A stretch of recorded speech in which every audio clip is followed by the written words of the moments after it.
안녕하세요. 경제를 말하다입니다. 주식시장이 참 쉽지가 않네요. 특히나 삼성전자의 끝없는 추락은 정말 많은 것들을 생각하게 합니다. 그래서 오늘은 좀 삼성전자가 왜 이렇게까지 추락을 하고 있는가, 그것에 대해서 제 나름대로 생각하는 것들을 좀 여러분과 함께 나눌 수 있는 시간이 됐으면 좋겠습니다. 삼성전자는 자타가 공인하는 대한민국의 국민주죠. 이번에 좀 실망하면서 빠져나가신 분들도 꽤나 계실 것 같은데, 지금 삼성전자를 보유하고 계시는 분이 대략 420만 정도라고 합니다. 주식 꽤나 하신다는 분들 중에서 삼성전자를 포트에 안 들고 계시는 분들은 아마 드물지 않을까라는 생각이 드는데요. 그런데 요즘 개미들의 울상을 짓게 만드는 주식이 또 아이러니하게도 국민주라 불리는 삼성전자입니다. 이 삼성전자의 부진이 심상치가 않다라는 의견들이 곳곳에서 지금 들리고 있는 상황입니다. 물론 삼성전자가 모바일 붐과 메모리 슈퍼사이클에 제대로 편승을 하면서 주가가 급등하던 2010년대 초반에도 언론들의 공격은 지금과 마찬가지로 많이 있어 왔습니다. 삼성전자 주식은 당시 코스피상에서도 유례를 찾아보기 힘들 정도로 급격한 상승 곡선을 이루면서 급성장을 하고 있었고요. 언론들과 애널리스트들은 삼성전자에 대한 장밋빛 전망 그리고 거품론, 이 둘 사이에서 첨예한 대립을 보여주고 있었던 것이 사실입니다. 하지만 이때의 삼성전자는 지금과는 달랐어요. 위기론 내지는 거품론을 주장하던 이 언론들을 번번이 삼성전자는 넘사벽의 역량과 실력으로 잠재워버리기가 일쑤였거든요. 다른 주식들은 몰라도 적어도 삼성전자는 투자하면 손해는 보지 않는다는 이 마인드는 삼성전자의 최전성기에 쌓여나갔던 명성입니다. 그런데 현재 상황을 보면 그때의 영광은 어디 갔는지 보이지 않고 연일 미래가 어두워지는 전망들만 쏟아져 나오는 상황이에요. 왜 국민기업이라 불리는 삼성전자는 이렇게 동네북으로 전락을 하고 말았는가? 저는 크게 두 가지로 좀 이야기를 드리고 싶은데요. 마지막에 말하겠지만 결국 이야기하고 싶은 거는 딱 하나입니다. 그런데 한번 두 가지로 나누어서, 카테고리를 나누어서 한번 말씀을 드려볼게요. 첫 번째는 차세대 먹거리 사업의 부진, 그리고 두 번째는 현재 대세 먹거리에 편승하지 못한다 라는 것이죠. 이 두 가지의 카테고리로 한번 설명을 해드리도록 하겠습니다. 자, 삼성전자의 최근 위기는 차세대 먹거리로 지정해서 현재까지 꾸준하게 달려오고 있었던 그런 사업들이 길을 제대로 펴지 못하는 상황과 궤를 같이 하고 있다라고 보아도 과언이 아닙니다. 가장 심각한 상황은 파운드리에서 펼쳐지고 있죠. 삼성전자 파운드리의 역사를 간단하게 살펴보면 본래 삼성 파운드리는 삼성전자 시스템 LSI 사업부 안에 속해 있는 하나의 하위 팀 중에 하나였어요. 주로 내부 물량을 소화해 왔고요. 소수의 국내 시스템 반도체 수요를 충당하면서 그 명맥을 유지하는 정도였습니다. 하지만 그런 삼성 파운드리도 영광의 한때는 있었어요. 삼성 파운드리 팀은 한때 애플의 A 프로세서의 물량을 독식했던 전력이 있습니다. 자, 이 표를 보시면 A4부터 A7까지는 삼성전자의 45나노, 32나노, 28나노를 활용하면서 꾸준하게 삼성 파운드리만을 활용을 해왔습니다. 그런데 아이폰 6에 탑재되었던 A8부터 갑자기 TSMC 20나노로 갈아타더니 A9은 삼성전자의 14나노와 TSMC의 16나노를 듀얼밴드 전략으로 가져가게 되고, 마지막 TSMC 10나노에서 생산되었던 A10부터는 전적으로 TSMC의 생산을 맡기고 있는 형국입니다. 이제부터는 삼성은 배제되는 거예요. 사실 아이폰이 처음 등장했을 때부터 삼성전자는 꾸준하게 애플의 AP를 납품해 왔던 회사입니다. 이런 관계는 삼성전자가 갤럭시 S를 출시하면서 애플의 아성에 도전장을 던진 이후에도 한동안 계속되었죠. 그러나 이러한 적과의 불편한 동침은 A10, 즉 아이폰 7 시리즈가 출시되면서 종료가 됩니다. 이때부터 애플은 삼성 파운드리에서 TSMC로 파운드리사를 변경을 하면서 삼성과의 인연을 완벽하게 정리했어요. 그리고 이때부터 파운드리의 균형추는 급격하게 TSMC로 기울게 됩니다. 물론 이때 당시에 삼성의 파운드리는 중요한 사업부가 아니었어요. 독립 사업부도 아니었고요. 시스템 LSI 사업부 안에 팀으로 존재해 왔었기 때문에 그 존재감이 굉장히 미미했습니다. 매출에서도 그거는 드러나요. 거의 소수점으로 잡히곤 했으니까 말이죠. 당연히 설비 투자의 우선순위도 메모리 반도체에서 밀려나 있었던 변방의 사업이었다 이거죠. 그런데 이런 변방의 사업이었던 파운드리를 메인스트림으로 끌어올린 사람이 있었으니 그 사람이 바로 이재용 부회장이었습니다. 현재는 회장이죠. 이재용 회장은 2017년 5월 12일 조직 개편안을 발표하면서 파운드리를 독립사업부로 승격합니다. 본격적인 TSMC와의 한판 승부는 이때부터라고 해도 과언은 아닐 거예요. 당시 삼성전자에는 캐시카우인 이 메모리 사업부가 경기 사이클을 굉장히 심하게 탄다는 약점을 극복하고 안정적인 수익을 제고하기 위해서 이 파운드리 사업의 활성화를 꾀하고 있었습니다. 팀으로 존재하던 파운드리가 사업부로 독립을 하고 메모리 사업으로부터 벌어들이는 막대한 현금을 이 파운드리에 재투자를 하기 시작하면서 삼성 파운드리가 급성장을 이루게 돼요. 그러면서 당시 뉴스 중에는 파운드리 사업 6년차 삼성 엄청난 성장을 이루다 등등 파운드리 사업을 대대적으로 띄우면서 차세대 먹거리로서의 기대감을 증폭시키기 시작을 하죠. 하지만 결과는 보시는 것처럼 TSMC와의 승부는 고사하고 이제는 행사를 고민해야만 하는 상황에 내몰려 있는 현실입니다. 며칠 전 언론에서 굉장히 충격적인 보도를 마주했습니다. 삼성의 평택 캠퍼스 하면은 파운드리의 성지와도 같은 곳이거든요. 그 평택의 파운드리 라인 중에서 한 30% 정도가 셧다운, 아예 전기를 끊어버렸다라는 거죠.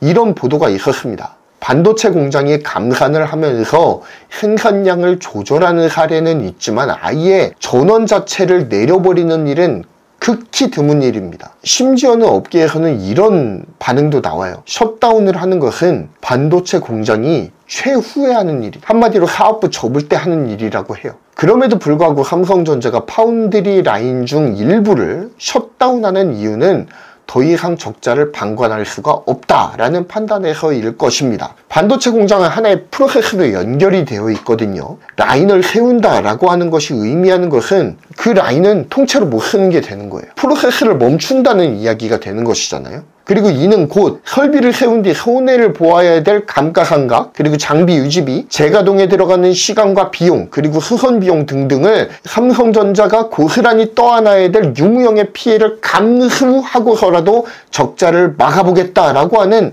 그야말로 고육책이에요. 그런데 저는 이렇게 라인을 세우는 것 자체가 매우 잘못된 결정이다 라고 보는데, 어찌됐든 이 내용에 대해서는 다른 영상을 통해서 한번 설명을 해보도록 하겠습니다. 그렇다면 왜 삼성전자 파운드리는 사업부 독립 이후에 최대 위기를 맞이하고 있을까요? 최근 삼성전자 파운드리와 관련되어 있는 악재만 정리해도 아마 이 영상을 한 7, 8개는 만들 수 있을 거예요. 자, 한번 타이틀만 소개를 해드려 볼게요. 엑시노스 2500, 갤럭시 S25의 탑재가 불발될지도 모른다. 매우 높은 확률로, 거의 확정적으로. 그리고 구글 차세대 AP는 삼성 파운드리에서 TSMC로 옮겨가기로 이미 결정이 났다고 하죠. 퀄컴 3나노 칩은 전량 TSMC행이 결정이 되었습니다. 삼성 3나노는 기회를 좀처럼 얻지 못하고 있어요. 삼성 네이버 합작 마 프로젝트가 좌초되었습니다. 테일러 2공장은 보류했고요. 거기 파견 나갔던 인력들은 고스란히 돌아왔습니다. 현재 건설 중인 평택의 P4라인이 있죠. 이게 원래는 메모리하고 파운드리 이 듀얼 팹으로 갈 예정이었는데 100% 메모리 전용으로 변경이 되었습니다. 그리고 방금 말씀드렸던 평택 파운드리 라인 중에 30%가량이 셧다운 되었죠. 줄줄이 악재만 터지고 있는 삼성 파운드리 과연 괜찮은 걸까? 제 결론은 그렇지 않다입니다. 호재 하나 없이 악재만 줄줄이 터지지만 꾸역꾸역 버티고 있는 이유는 파운드리 사업이 그래도 삼성 반도체의 미래 먹거리이기 때문일 것입니다. 그렇기 때문에 포기할 수는 없는 거예요. 파운드리를 사업부로 독립을 하면서 내세웠던 논리 중 하나가 무엇입니까? 메모리 사업이 이렇게 사이클을 타잖아요. 사이클을 타는 경기에 민감한 이 커머디티 성질의 사업이 메모리 사업이라면 파운드리는 경기 사이클에 대한 해지가 가능한 비교적 안정적인 수익을 담보할 수 있는 사업이라는 논리였다라는 거죠.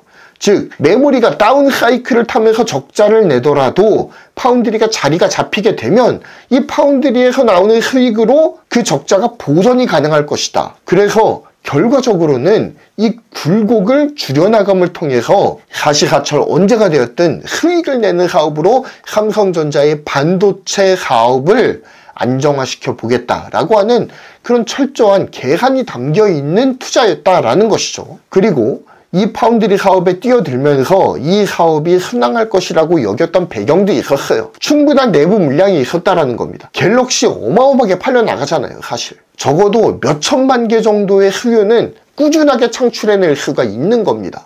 성능 노드이긴 하지만 삼성이 TV도 이제 생산을 하잖아요. 구동 칩이 있습니다. 그것도 파운드리에서 만들어요. 그러니까 삼성전자가 전자사업을 계속하고 있는 한 삼성 파운드리로 들어오는 내부 물량은 꾸준하다 라고 하는 것들, 그래서 충분한 내부 물량이 확보되어 있다라고 하는 이점이 있었다라는 거죠. 그리고 발빠른 기술 개발을 통해서 빅테크 고객 유치가 분명하게 가능할 것이다 라고 하는 청사진을 가지고 있었다라는 겁니다. 그래서 결론은 파운드리는 빠른 시일 내로 자리를 잡을 수 있을 것이다 라고 보았던 것이죠. 바로 이 보관 안에서 비전 2030이 나왔던 거예요. 그래서 실제 삼성전자 파운드리는 매우 가파른 속도로 기술 개발을 진행해 나갑니다. 2019년 세계 최초로 7나노 EUV 공정 양산을 성공을 시키죠. 그리고 3나노 GAA 공정도 세계 최초로 양산에 성공을 합니다. 이렇듯이 삼성 파운드리는 꽤 여러가지 세계 최초 타이틀을 가지고 있는 외형만으로 보면 굉장히 준수한 파운드리입니다. 심지어는 TSMC보다 먼저 10나노 이하 공정으로 들어갔던 것이 바로 삼성 파운드리였어요. 그러니만큼 이 기술 개발 역량에 대해서는 꽤 강한 면모를 아직까지도 가지고 있는 것이 사실입니다. 하지만 삼성 파운드리가 간과한 게 있었어요. 기술을 개발해 놓으면 고객사가 알아서 붙을 것이라는 사고방식은 메모리적 사고방식이에요. 자, 한번 설명을 해볼게요. 메모리는 제덱이라고 하는 단체에서 선정한 표준 스펙에 맞추어서 개발이 진행이 되거든요. 어느 정도의 레퍼런스가 나와 있는 상태에서 개발이 진행됩니다. 그 표준에 따라서 제조사마다 약간의 커스텀을 해서 대량으로 찍어내는 것, 이것이 바로 레거시 메모리의 사업 방식이에요. 그래서 메모리 빅3라고 하면 우리가 삼성, SK하이닉스 그리고 마이크론을 꼽지 않습니까? 그 공정 설계도 구성 자체가 그렇게 많이 차이가 나지 않아요. 왜냐면은 범용 반도체는 어느 정도 나와 있는 표준이 있기 때문에 그거를 찍어내면 되는 거거든요. 그러니까 유사한 공정 구조를 갖춥니다. 어느 회사가 그 유사한 공정 구조에서 수율을 빨리 안정시켜서 많은 물량을 팍 뽑아내서 단가를 효과적으로 낮출 수 있느냐, 그래서 가격 경쟁력을 어느 누가 먼저 확보를 하느냐가 메모리 사업의 핵심이에요. 그리고 삼성전자가 가장 잘해왔던 것도 이거였습니다. 양산 시스템을 빨리 구축해서 규모의 경제를 그 누구보다 빨리 구축함을 통해서 가격 경쟁력을 제고하는 것. 그래서 고객사가 삼성으로 찾아올 수밖에 없게 만드는 것. 이게 삼성전자가 이제까지 가장 잘해왔던 사업 방식이었어요. 우리가 상대 회사보다 더 단가가 싸고 더 고급 공정에서 생산한 메모리를 판매하고 있으니까 우리 것 사가세요. 여러모로 이득일 겁니다. 하면 고객이 몰려 들어왔다라는 거죠. 하지만 파운드리는 다릅니다. 우리가 만들어놨으니 가져가세요 하는 사업 방식은 파운드리에 맞는 사업 방식이 아니라는 거예요. 기술 표준에 따라서 기술을 개발해 놓고 좋은 단가로 양산을 하면 가지고 가는 방식이 아니라는 겁니다. 철저히 고객 특성에 맞춰서 고객이 원하는 물량을 고객이 원하는 날짜에 고객이 원하는 스펙으로 공급을 해줄 수 있어야 하는 것이 파운드리 사업의 본질이에요. 메모리가 갑의 사업이라면 파운드리는 철저한 을의 위치에서 진행되는 사업입니다. 그래서 TSMC가 내세우는 슬로건이 뭐예요? 우리는 고객과 경쟁하지 않습니다. 답이 나오지 않습니까? 그런데 한번 삼성을 생각해보자 이거죠. 삼성은 창사 이래에 을의 위치에 놓였던 적이 별로 없던 기업이에요. 적어도 대기업으로 성장한 후에는 하청을 후려쳐서 단가를 낮춰서 대량 생산 뽑아내는 데에 특화된 갑기업이 삼성입니다. 삼성이 기술을 개발해 놓고 혹은 제품을 만들어 놓고 상대적인 우위에 서서 고객사들한테 우리 이 기술이 있으니까, 우리 이 제품이 있으니까 우리 라인 활용하세요. 그러니까 파운드리에서도 유사하게 생각을 했던 것 같아요. 우리가 기술을 다 개발해 놓고 우리가 상대보다 먼저 기술을 개발을 해 놓았으니까, 우리 이 기술을 먼저 구축했으니까 우리 라인을 활용해서 생산하세요 라고 하면 고객사들이 욱 하고 밀려들 것이라고 생각했던 것이 패착이었다. 저는 이렇게 생각합니다. 그러니까 지금까지 빠른 속도로 기술 개발을 해놓았던 것이 다 과잉 투자로 돌아오고 있는 상황이다 이거예요. 저는 이런 삼성의 간마인드를 보여주는, 가장 잘 보여주는 사건이 바로 네이버 삼성 합작 프로젝트 마하가 좌초된 것이라고 생각을 합니다. 네이버는 자체 개발 칩으로서의 마하를 생각을 하고 있었어요. 또한 설계도 네이버 클라우드의 특성에 맞춰서 진행되길 원했다고 합니다. 그래서 마하 칩은 보도가 나올 당시부터 이거는 판매 불가 칩이다, 네이버 전용 칩이다 라는 꼬리표가 붙어 있었습니다. 오직 네이버의 서버만을 위한 AI 가속기였다 라는 것이죠. 거의 대부분의 NPU 기반 AI 가속기가 이런 식으로 생산을 합니다. 오로지 자사의 특성에 맞춘 설계를 해서 자사만 사용하는 주문형 반도체의 끝판왕이 AI 반도체예요. 여러분, 단적인 예로 구글에서 TPU를 개발을 해서 지금 자사의 서버에다가 넣고 있지 않습니까? TPU를 아마존 서버에서 사용할 수 있을까요? 그 성능이 제대로 나올까요? 안 나와요. 그래서 아마존에서 개발한 게 뭡니까? 그래비톤 아니에요. 그러면 반대로 그래비톤을 구글의 서버에다가 장착을 하면 제 성능이 나올까요? 안 나옵니다. 왜냐? 특성 자체가 다른 거예요. 완벽하게 다른 반도체인 겁니다. 이건 범용이 아니에요. 주문형 반도체, 주문한 기업에 특화되어 있는 반도체다 이겁니다. 이게 바로 AI 반도체 제조의 핵심이에요. 그런데 삼성의 생각은 달랐다라는 거죠. 마하를 마치 메모리 생산하듯이 대량으로 뽑아내서 다수의 저렴한 AI 가속기를 원하는 이 다수의 고객에게 팔겠다. 그래서 마하를 개발부터 범용 칩으로 개발하고자 하는 욕심을 갖고 있었다라는 겁니다. 그런데 이거는 삼성 파운드리 측면에서도 한번 생각을 해봐야 되는 게, 무조건 네이버의 요청을 묵살했다라기보다는 삼성 파운드리 입장에서는 절박한 거예요. 왜냐면 물량을 대량으로 뽑아내서 공정을 개선하고 수익성을 높이고 그리고 수익률을 견인하고자 하는 그런 원대한 포부가 있었다라는 겁니다. 선단 공정에서 계속 수율이 안 나오잖아요. 가장 큰 이유 중 하나는 유의미한 물량을 확보하지 못하기 때문이거든요. 그런데 네이버에서 1조 원 상당의 마하칩을 합작 개발합시다 라고 했으니까 삼성에서는 야, 이거 웬 떡이냐 싶었을 겁니다. 야, 이거 우리 잘하면은 이 마하를 대량 생산해서 우리 선단 공정 수율 개선할 수 있겠다 라는 판단이 선 겁니다. 그러니까 우리 이거 범용칩으로 만듭시다 라는 데까지 오게 된 거죠. 그런데 누누이 설명드렸듯이 파운드리 사업의 본질이 뭐예요? 얼마나 많은 물량을 뽑아내서 얼마나 많은 고객사들에게 뿌릴 거냐에 있지 않다라는 거죠. 고객이 원하는 스펙의 반도체를 고객이 원하는 시기에 원하는 물량을 공급해 주는 게 중요하다라는 거예요. 그게 파운드리의 신의예요. 파운드리를 통해서 생산되는 칩은 물론 엔비디아 AI 가속기처럼 범용으로 뿌려지는 칩도 있지만, 대부분의 칩은 고객사의 특성을 맞춘 ASIC, 즉 주문형 반도체입니다. 물론 파운드리 사업이 절대값도 절대을도 존재하지 않는 상호 협력의 사업 모델이라고는 하지만, 아무래도 칩 생산을 의뢰하는 팹리스 쪽에 무게중심이 쏠릴 수밖에 없는 사업이 파운드리 사업이에요. 만약 삼성이 욕심을 버리고 네이버에서 의뢰한 이 1조 원 상당의 마하 프로젝트를 네이버의 요청에 맞춰서 잘 진행을 했다면 1조 원 확정 수익은 물론이고 이 마하가 성공 사례로 남게 되면 더 많은 팹리스들이 삼성전자와 협업을 하고 싶다고 이렇게 들어오는 물꼬가 되었을 거라는 거죠. 그래서 마하칩 프로젝트의 좌초를